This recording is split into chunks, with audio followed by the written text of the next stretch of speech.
তারকাদের স্টেজে পারফরমেন্স করতে গিয়ে মাঝে মধ্যেই গান বা নাচ করে দেখাতে হয়, কিন্তু দর্শকদের মনোরঞ্জন করতে গিয়ে বেশিরভাগ সময় কটাক্ষের সম্মুখীন হতে হয় অভিনেতা অভিনেত্রীদের।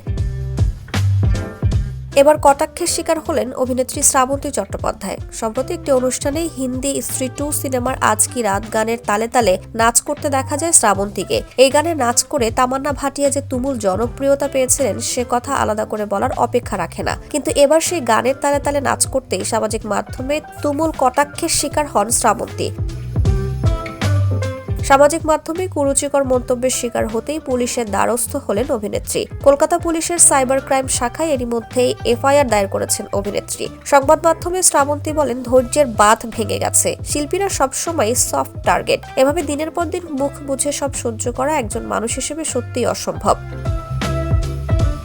দিনের পর দিন এভাবে চেহারা নিয়ে কুরুচিকর মন্তব্য মেনে নেওয়া যায় না। তার কথায় বাধ্য হলাম পুলিশের দ্বারস্থ হতে। কেন আমার চেহারার পরিবর্তন সেটা কুরুচিকর মন্তব্য করার আগে জেনে নেওয়া প্রয়োজন। এই মুহূর্তে আগামী সিরিজের জন্য প্রস্তুতি নিচ্ছেন শ্রাবন্তী। তার আগামী সিরিজ ঠাকুমার ঝুলির জন্য এই মুহূর্তে সেই প্রস্তুতি নিচ্ছেন। সেই সিরিজের চরিত্রের স্বার্থেই প্রায় 10 কেজি ওজন বাড়াতে হয়েছে তাকে। সিরিজে শ্রাবন্তীকে দেখা যাবে ঠাকুমার চরিত্রে।